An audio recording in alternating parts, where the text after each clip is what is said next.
오늘의 주인공도 인생의 두 갈래 길에 서 있습니다.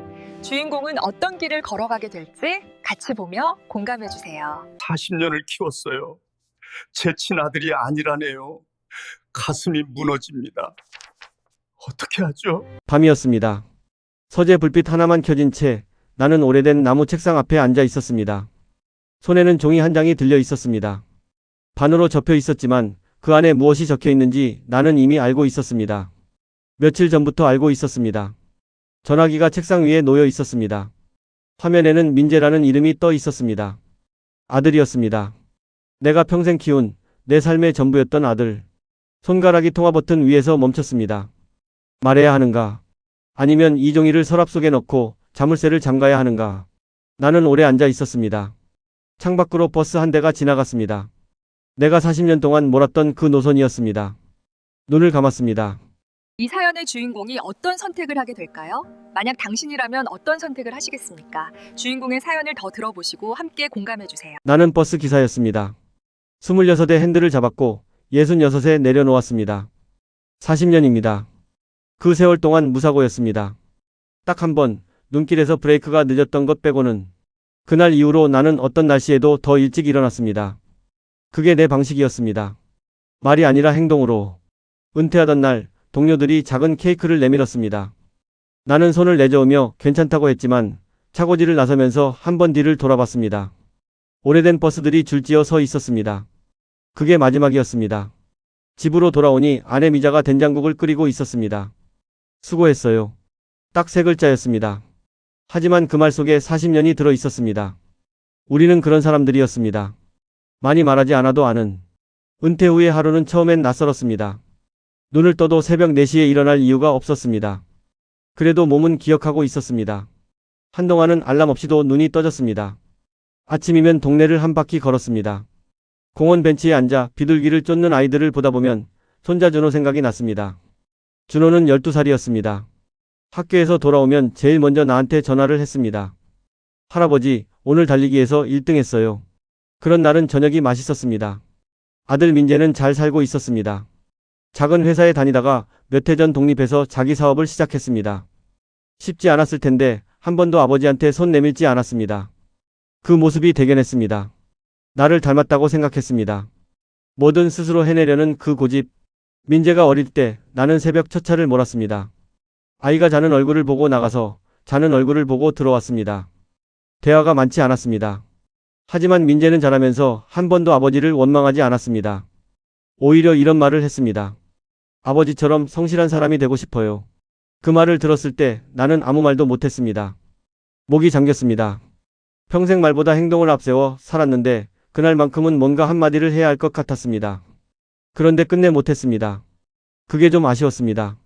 지금도 가끔 그 순간이 생각납니다.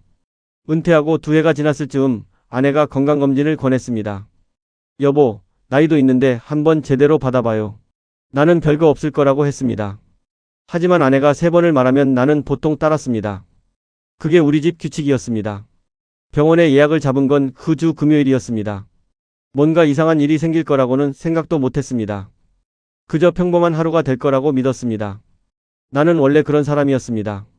별일 없을 거라고, 오늘도 무사히 끝날 거라고 믿으면서 핸들을 잡는 사람. 그 믿음이 50년 가까이 나를 지탱해 왔습니다. 병원은 크고 복잡했습니다. 접수를 마치고 대기실에 앉았습니다.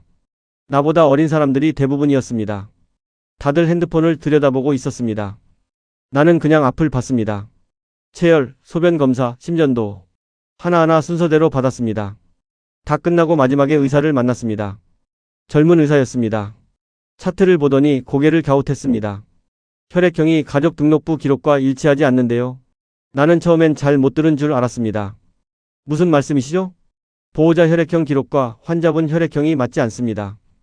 등록 오류일 수도 있어요. 한번 확인해 보시는 게 좋을 것 같습니다. 나는 고개를 끄덕였습니다. 오류겠지라고 생각했습니다. 기록이 잘못 입력된 거겠지.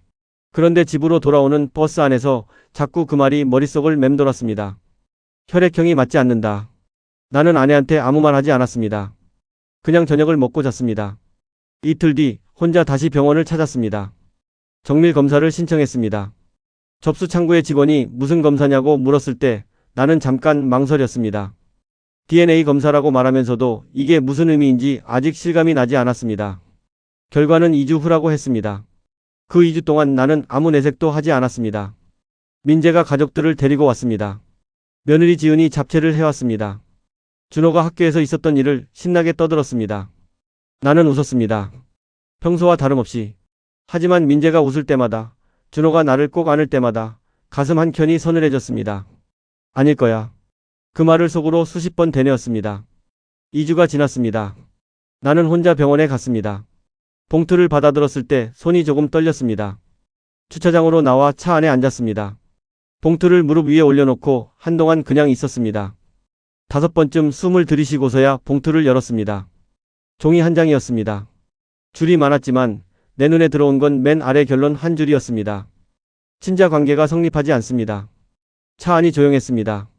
나는 아무 생각도 할 수 없었습니다. 주차장 너머로 사람들이 지나다녔습니다. 아무 일 없는 것처럼. 나는 그 종이를 접어서 가슴 주머니에 넣었습니다. 그리고 시동을 걸었습니다. 집으로 향하면서 내 손은 습관처럼 핸들을 잡고 있었습니다. 몸은 움직였습니다. 하지만 머릿속은 텅 비어 있었습니다. 집에 들어서자 미자가 부엌에 있었습니다. 등을 보이고 서서 뭔가를 썰고 있었습니다. 나는 신발을 벗으면서 잠깐 그 등을 바라봤습니다. 48년을 봐온 등이었습니다. 아내가 돌아봤습니다. 내 눈빛을 보는 순간 아내의 손이 멈췄습니다. 우리는 아무 말도 하지 않았습니다. 나는 식탁 의자에 앉았습니다. 아내도 천천히 와서 맞은편에 앉았습니다. 오래된 시계가 째깍거렸습니다. 먼저 입을 연 건 아내였습니다. 미안해요. 그 한마디였습니다. 변명도 없었습니다. 설명도 없었습니다. 그냥 미안하다고 했습니다. 나는 아내의 얼굴을 바라봤습니다. 주름이 많이 늘었습니다. 눈가가 떨리고 있었습니다. 언제부터 알았어? 내 목소리가 낯설게 들렸습니다. 민재가 3살 때요. 병원에서 연락이 왔어요. 출산 직후에 아이들이 바뀌었다고. 잠깐이었대요. 착오가 있었다고. 나는 아무 말도 못했습니다. 말하려고 했어요. 몇 번이나. 근데 이미 민재가 우리 아이였어요. 말했다가 가족이 무너질까봐. 아내의 말이 끊겼습니다. 나는 일어나서 방으로 들어갔습니다. 문을 세게 닫지는 않았습니다. 소리 없이 닫았습니다. 그게 더 무거웠습니다. 침대 모서리에 앉아서 손을 내려다봤습니다. 이 손으로 민재를 처음 안아들었던 날이 떠올랐습니다. 갓 태어난 아이가 얼마나 가벼운지, 그러면서 얼마나 무겁게 느껴지는지. 그럼 나는 누구를 키운 거지? 그 생각이 들었다가 금세 부끄러워졌습니다. 민재는 민재였습니다. 그런데 동시에 가슴 한쪽이 무너지는 것 같았습니다. 다음 날 새벽 나는 동철이한테 전화했습니다. 동철이는 묻지도 않고 나왔습니다. 우리는 천변을 걸었습니다. 한참을 걷다가 동철이가 말했습니다. 들었어. 어디서? 내 표정에서. 나는 걷다가 멈췄습니다. 영수야. 알았다고 더 행복해지는 건 아니야. 근데 모른다고 더 행복한 것도 아니지. 결국 내가 결정하는 거야. 어떤 아버지로 살고 싶은지. 나는 한동안 강물을 바라봤습니다. 물은 어제도 그렇게 흘렀을 겁니다. 집에 돌아와 서재에 앉았습니다. 종이를 꺼냈습니다. 전화기를 들었습니다. 화면에 민재 이름이 떠 있었습니다. 나는 오래 앉아 있었습니다. 자, 그럼 사연의 주인공은 어떤 선택을 하게 될까요? 저도 궁금하네요. 선택에 따른 이야기를 함께 들어보시죠. 나는 통화 버튼을 눌렀습니다. 2번 울렸습니다. 아버지, 무슨 일이에요? 민재 목소리가 들렸습니다. 잠시 말문이 막혔습니다. 민재야. 아버지가 할 말이 있어. 시간 되면 와라. 민재는 그날 저녁에 왔습니다. 지은이와 준호는 두고 혼자 왔습니다. 내가 혼자 오라고 했습니다. 우리는 서재에 마주 앉았습니다. 나는 종이를 내밀었습니다. 민재가 받아들고 읽기 시작했습니다. 중간쯤에서 손이 떨렸습니다. 다 읽고 나서 한동안 고개를 들지 않았습니다. 이게 무슨 뜻이에요? 내가 생각하는 그 뜻이야. 민재가 눈을 감았습니다. 나는 말을 이었습니다. 근데 민재야. 아버지한테 너는 그냥 내 아들이야. 그건 변하지 않아. 민재는 그날 말없이 일어나 나갔습니다. 며칠 동안 연락이 없었습니다. 나는 기다렸습니다. 조급하게 전화를 넣지 않았습니다. 민재가 혼자 정리할 시간이 필요하다는 걸 알았습니다. 나도 그런 사람이었으니까. 열흘쯤 지났을 때였습니다. 밤에 초인종이 울렸습니다. 문을 열었더니 민재가 서 있었습니다. 눈이 좀 부어 있었습니다. 아무 말 없이 들어와 내 앞에 앉았습니다. 아버지. 응. 저는 아버지 아들이에요. 그것밖에 모르겠어요. 나는 고개를 끄덕였습니다. 그게 전부였습니다. 그런데 충분했습니다. 미자와의 관계는 시간이 필요했습니다. 말을 놓은 날도 있었고 같은 방에서 등을 돌린 밤도 있었습니다. 그래도 우리는 계속 살았습니다. 어느 아침 미자가 먼저 밥을 차렸습니다. 나는 앉아서 먹었습니다. 그것으로 충분했습니다. 그 뒤로 민재는 더 자주 왔습니다. 준호도 여전히 나한테 전화했습니다. 할아버지, 오늘 수학 100점 맞았어요. 나는 웃었습니다. 예전이랑 똑같은 웃음이었습니다. 버스 정류장 벤치에 민재와 나란히 앉은 날이 있었습니다. 버스 한 대가 지나갔습니다. 내가 40년 몰던 그 노선이었습니다. 아버지, 저한테 말해줘서 고마워요. 나는 잠깐 그 버스를 눈으로 따라갔습니다. 그래. 진실은 가족을 흔들었습니다. 그런데 그 흔들림이 지나고 나서 뿌리는 오히려 더 깊어진 것 같았습니다. 다만 한 가지가 남았습니다. 어딘가에 또 다른 아이가 있었습니다. 40년 전 병원에서 바뀐 그 아이. 그 아이의 삶이 어떻게 흘렀는지 나는 알지 못했습니다. 언젠가 알아야 할지도 모른다는 생각이 마음 한편에 남아 있었습니다. 그게 풀리지 않는 숙제였습니다. 네, 잘 보았습니다.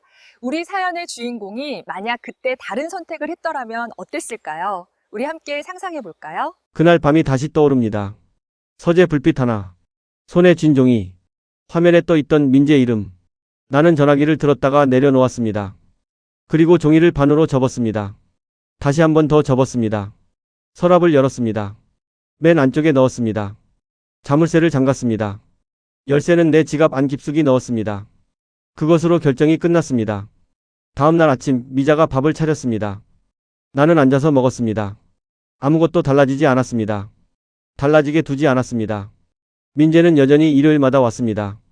준호는 여전히 전화를 했습니다. 할아버지, 오늘 달리기 1등. 나는 웃었습니다. 예전과 똑같이 웃었습니다. 겉으로는, 속으로는 조금 달랐습니다. 민재가 나를 닮았다는 말을 들을 때마다 가슴 어딘가가 조용히 아렸습니다. 지은이가 준호를 보면서 이렇게 말했습니다. 할아버지 눈매가 똑 닮았어요. 나는 아무 말도 하지 않았습니다. 그냥 준호 머리를 쓰다듬었습니다. 그것으로 충분했습니다. 세월이 흘렀습니다. 미자가 먼저 아팠습니다. 병원을 들락거리다가 어느 가을에 조용히 눈을 감았습니다. 임종 직전 미자가 내 손을 잡았습니다. 목소리가 가늘었습니다. 여보, 이제 말해줘도 될 것 같아요. 나는 고개를 저었습니다. 됐어. 그냥 자. 미자가 작게 웃었습니다. 그리고 잠들었습니다. 그게 마지막이었습니다. 미자를 보내고 나서 나는 서재에 오래 앉아 있었습니다. 서랍을 열었습니다. 종이는 여전히 그 자리에 있었습니다. 꺼내 들었습니다. 오래 바라봤습니다. 그리고 다시 넣었습니다. 민재한테 전화가 왔습니다. 아버지, 저 다음 달에 건강검진 받으려고요. 같이 가실래요? 나는 잠깐 멈췄습니다. 그러자 전화를 끊고 창밖을 봤습니다. 노을이 지고 있었습니다. 나는 혼자 산책을 나갔습니다. 강변이었습니다. 물이 흐르고 있었습니다. 오래 걸었습니다. 민재는 끝내 몰랐습니다. 그리고 나는 끝까지 아버지였습니다. 어떤 아버지가 더 옳은지 나는 지금도 모릅니다. 다만 이것 하나는 압니다. 나는 그 아이를 사랑했습니다. 피보다 먼저, 피보다 오래.